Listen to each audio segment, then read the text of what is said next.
Before the Maya sang to the stars, before the Aztecs raised cities of gold, there was a land cradled in mist and mystery. Along the sultry Gulf Coast of ancient Mexico, through forests where the chiba tree stretched toward the heavens and rivers curled like serpents, titans of stone gaze into eternity. Colossal heads, solemn, silent, and magnificent, emerge from the jungle floor like memories carved into the earth. They belong to a people we barely know, and yet their story shaped the soul of Mesoamerica. We call them the Olmec, though that name comes from the Aztec word for rubber people, for the sap they drew from sacred trees. Their true name, like their language, remains lost to time. But what they left behind, monuments, myths, and echoes, is a language of stone, earth, and spirit. They were not shadows of the Maya. They were the dawn. This is a new episode in our journey through ancient history. If you're finding it as wondrous as we do, take a moment to subscribe to our channel for more timeless stories carved in stone and memory. Their world was the tropics, Veracruz and Tabasco, where rains fell like drums and rivers spilled rich silt across fertile floodplains. Here, maize stretched toward the sky, beans curled around stalks, and squash blanketed the ground. This land, though wild, gave abundantly. From its gifts grew not just crops, but the first great civilization of Mesoamerica. In reed-thatched homes along muddy banks, families rose with the sun. Children played among butterflies, women ground maize on stone metates, and men wove fishing lines with practiced ease.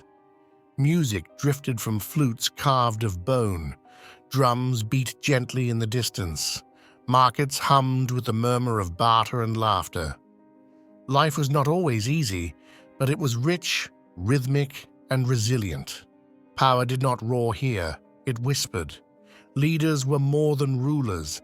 They were bridges between earth and sky. Shamans entered trances to speak with jaguar spirits. Chieftains led rituals to honor rain gods and ancestors. Authority was sacred, and through this reverence, cities rose. San Lorenzo, born around 1200 BCE, was their first heartbeat. Built upon a man-made plateau, it stood above the rivers and forests like an island of order.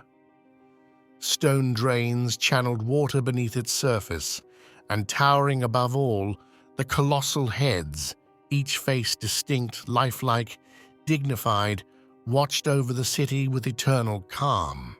These heads, some over 11 feet tall, were not gods, but kings. Their helmets were ceremonial, perhaps even sacred. Their eyes bore not just pride, but purpose. They had been brought from mountains over 100 kilometers away, without wheels, without beasts of burden. Only belief could have moved such stone. But even stone can crumble.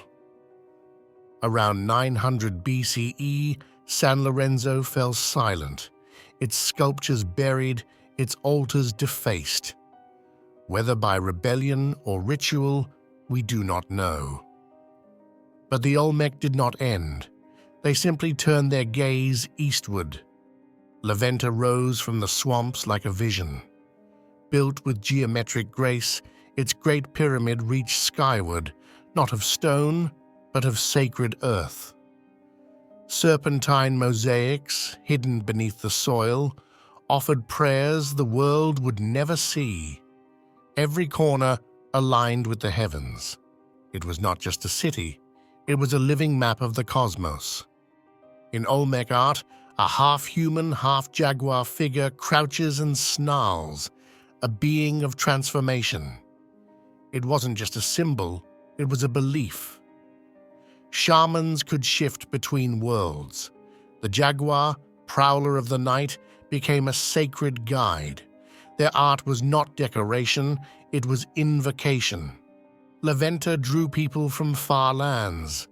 Traders brought jade, obsidian, cacao. Pilgrims came seeking blessings, answers, visions. Rituals unfolded beneath starry skies, dances, offerings, firelight. The city pulsed not just with power, but with spirit. Among their most enduring legacies was the sacred ball game. Played with a heavy rubber ball on ceremonial courts, it was no mere sport. It was a ritual of life and death, sun and moon. Victors might be praised as heroes, losers, perhaps offered to the gods. The Cascajal block, inscribed with 62 distinct symbols, may be the oldest writing in the Americas. Though still undeciphered, it speaks of a people who recorded dreams, rituals, and the rhythms of life. The Olmec mind was not only artistic, it was literate, curious, cosmic. Their influence wove into every culture that followed. The Maya inherited their pyramids and calendars.